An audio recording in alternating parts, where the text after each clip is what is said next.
So today, we will be ending the year by discussing the predictability of the future. This seemed an appropriate topic for a channel focused on science and futurism, since it is so popular for folks to make predictions about the future right before the end of the year. We do that year-round on the channel, so I thought it might be more appropriate to discuss the uncertainty of predictions.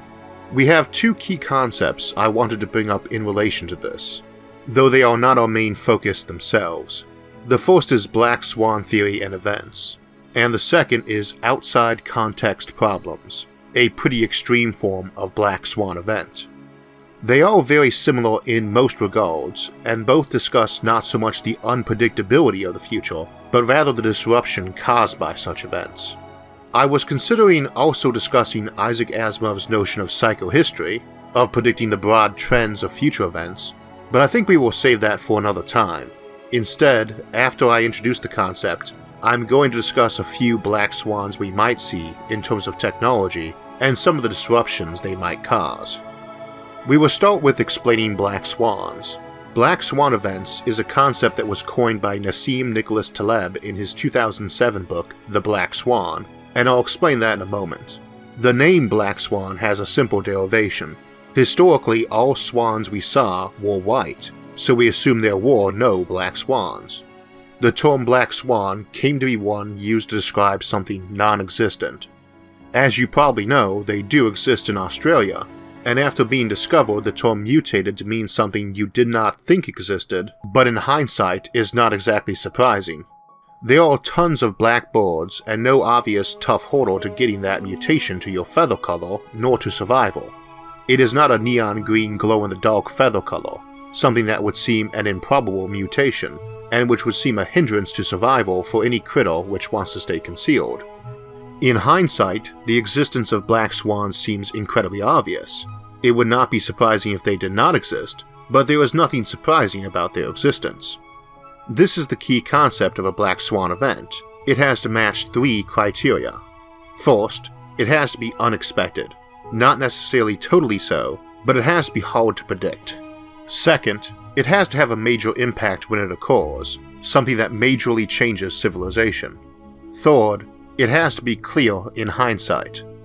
I've heard this concept get used in a lot of cases where it should not apply, especially in the world of finance. It has become a bit of a buzzword. I saw an article that was bringing up possible black swans for the economy and included the retirement of the president of the European Central Bank.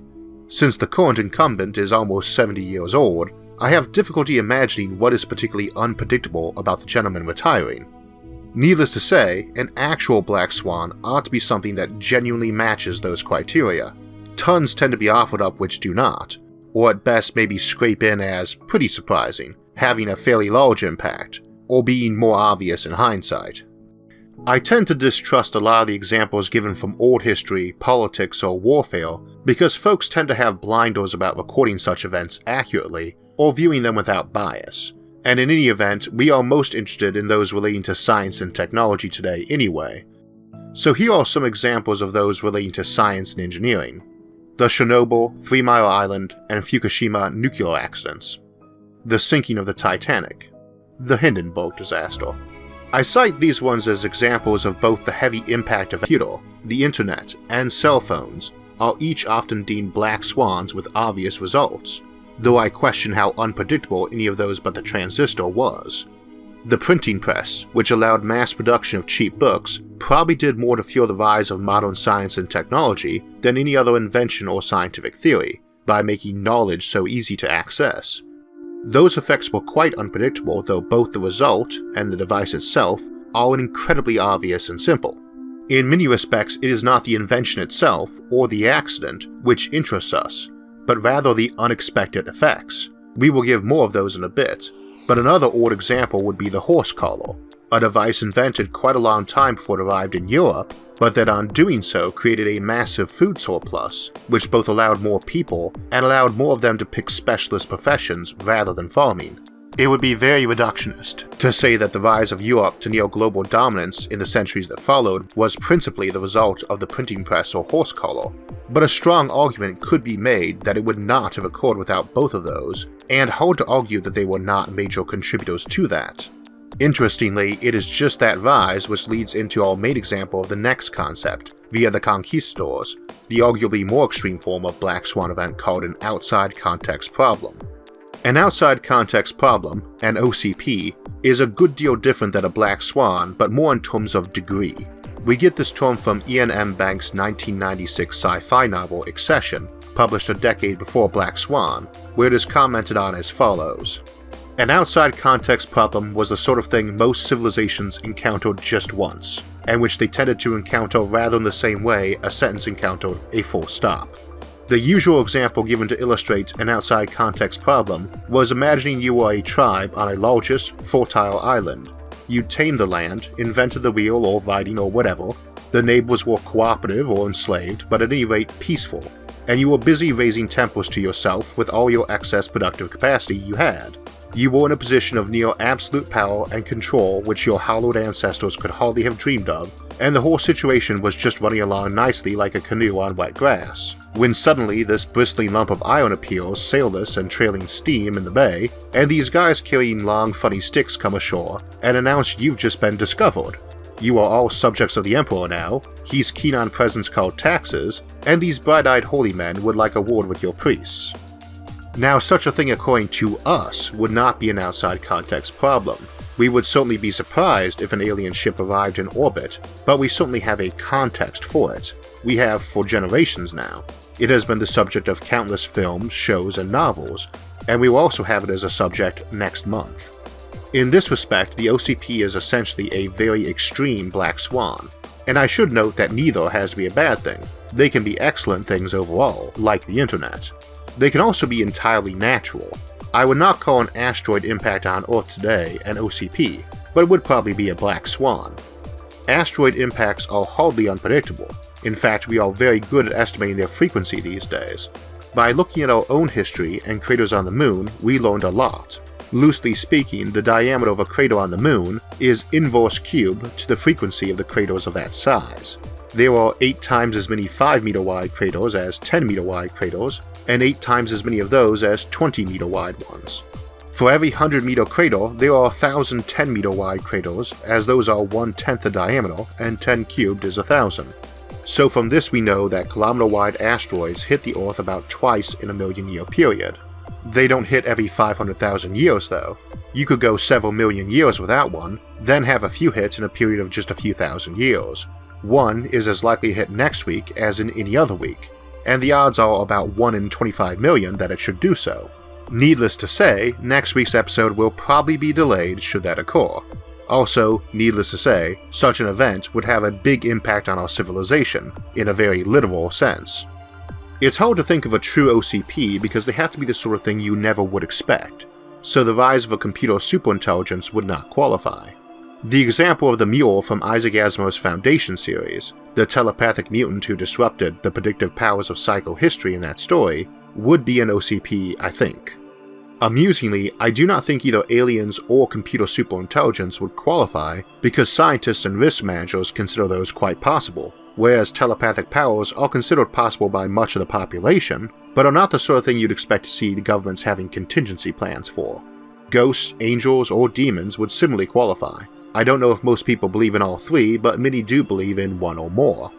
I wouldn't be surprised if governments had contingency plans on the shelves to deal with the arrival of an alien spaceship, but I would be surprised if they had one for portals to the pits of hell to open up, and demons to come spewing forth or the 4 horsemen to come riding into town. Now there is an obvious reason why we do not have contingency plans for such things, and would be shocked by them. A lot of us would consider it impossible, and those who did not have a simple plan in mind. Take a knee and start praying. But that is kind of the point of an OCP. It is something you just cannot anticipate and have no context for handling, like the sun not rising tomorrow, or gravity shutting off, or the Voyager probe sending back an image of a crystal sphere before smashing against it. It would be pretty mind-bending after centuries of adapting ourselves to the notion that we are a tiny corner of the universe, to find out we lived in a giant television faking the stars, and that whoever made it had never even expected us to interpret modern astronomy out of it, but comes down for an interview to tell us how impressive and fascinating they thought our crazy, complex, and elaborate theories of cosmology were from what was actually random moving dots. Or if we managed to zoom down one more level beneath quarks, and saw something that looked suspiciously like galactic superclusters and voids. Stuff like that would probably give me an aneurysm, and I'd be in existential shock for weeks, as would most scientists, I'd think. It wouldn't even necessarily have to be something we think is impossible, or had an intelligent agency connected to it, getting invaded by an alternate reality Earth, or have an incident where an ejected black hole wandered into our solar system to enter a death spiral with the sun would qualify. There's another OCP, I imagine. Portals opening up and armies from a parallel Earth pouring through to conquer us. Again, a lot of these sound absurd, but for it to be a genuine OCP, it almost has to.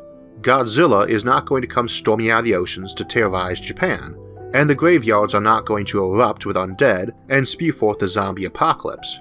But an OCP that can happen is the sort of thing you would react to in a similar way if someone suggested it.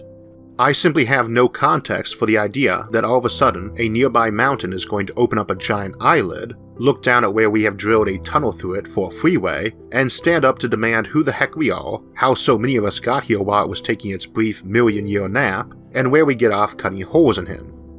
So that is an OCP. Again, it is a pretty extreme form of Black Swan, and also predates the concept by a decade. Though of course we have long had a concept for both. Unpredictable events, or at least unpredicted events, which play a pivotal role in history, not a terribly new concept in and of itself.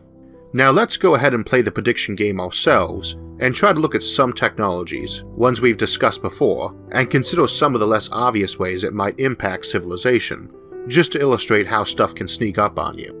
For instance, we talk a lot on this channel about fusion. The impact of fusion on our society was the subject of one of the earliest episodes, and a point I focused on there was that it wasn't just cheap electricity. In fact, your electric bill would not drop too much, since much of it is not the price of fossil fuels or uranium, but rather the maintenance of the plant and electrical lines. The cost of fuel is a big factor in electrical costs, but dropping that to zero will not make your electrical bill drop to a tiny fraction of what it was before, because you are not paying for electricity. You are paying for electricity to be reliably transported to your home. So even if we are churning out gigawatts of power for peanuts, we still have to pay the same to maintain the grid, which is no trivial expense. It shifts the game though, so that you are essentially paying for access to power, not quantity of it. Much like your classic telephone connection, where you paid the same whether you used it almost all day, or maybe just for a few minutes once or twice a week. Rather, we saw the impact in a lot of secondary areas where the actual cost of electricity was a major limiting factor. Suddenly, the desalinization of water becomes cheap enough to use for bulk agriculture. The price of aluminum, which is mostly electricity, tumbles down to be competitive with steel. And indeed, the price of fossil fuels plummets, because you no longer have to worry about its scarcity or environmental impact, as you have the energy to pay to suck carbon and water out of the air and recombine it into hydrocarbons. A process that we can do now quite easily, but which takes more energy to do than would be released when you burn them. A pointless and self-defeating strategy when those fuels are your primary power source, but not when you wish to use them essentially as batteries, running things which cannot easily be plugged into the grid. These are examples of secondary effects of technologies that tend to get overlooked in discussing them, and part of how they become black swans. Many nations or places which are big oil producers tend to be either deserts or tundras. Their economies on first glance would be obliterated by the end of fossil fuels, but that same end opens the door to another form of wealth, because now you can get away with heated greenhouses in the tundra and mass irrigation via seawater that has had the salt removed from it. Those are secondary economic effects of commercial fusion.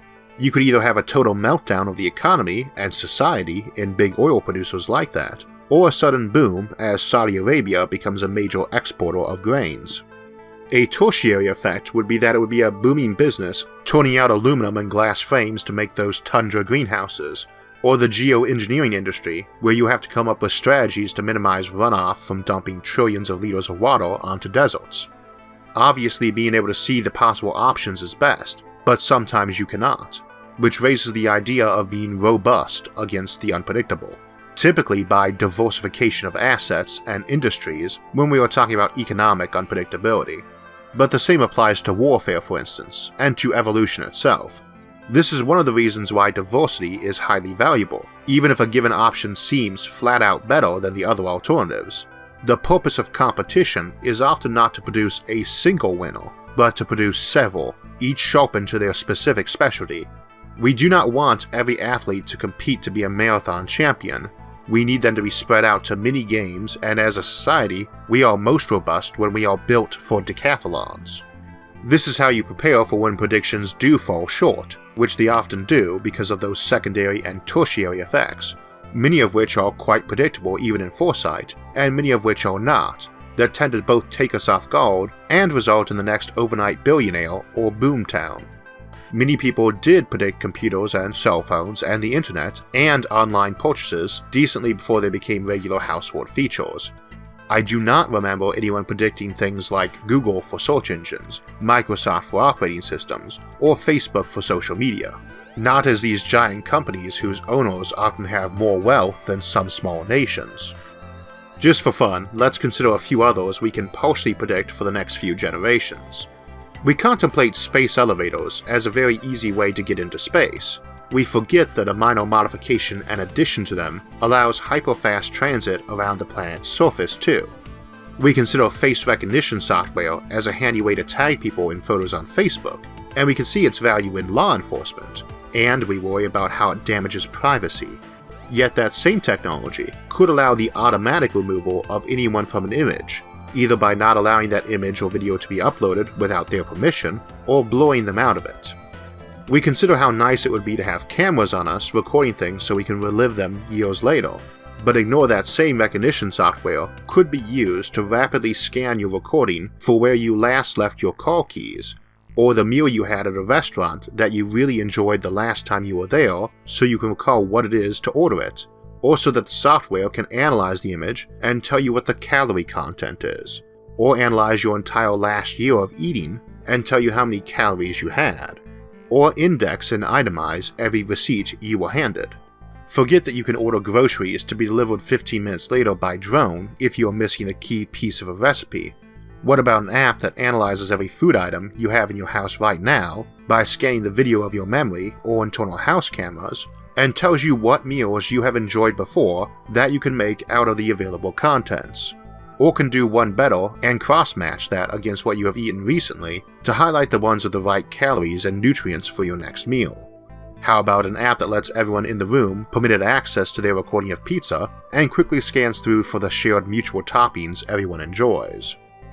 Clothing displays that can render a quick photorealistic image of you wearing that item of clothing, ads which do the same but show you using that product, the billboard along the road that can recognize the 10 people about to pass it and analyze for the optimum product to display based on those 10 people, the TV in the elevator that is smart enough to start playing ads for deodorant and breath mints when it gets overloaded and stuck. These are the kinds of things I personally would predict we would see rolling out in the next decade or two.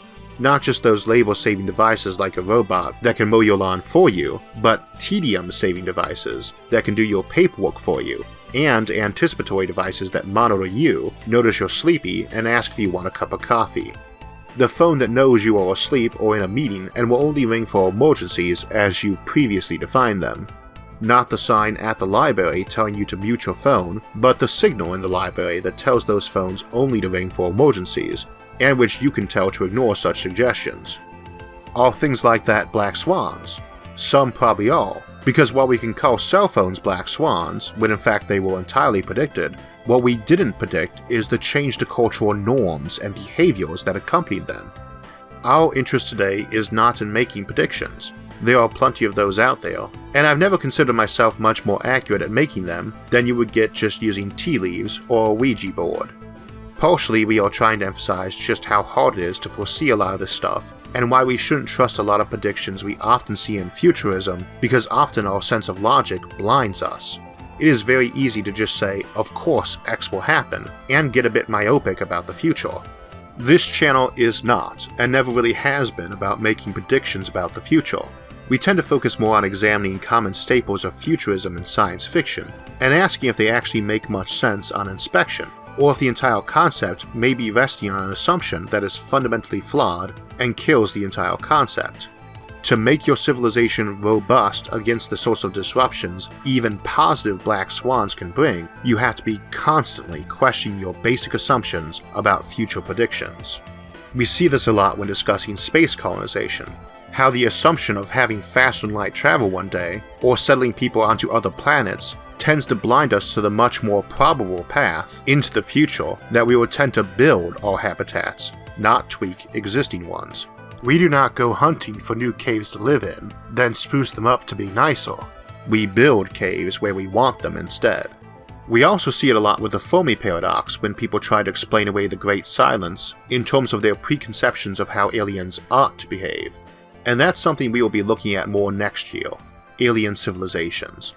Not so much how they will behave, because we cannot predict that much, but rather what we could say about how they would not behave.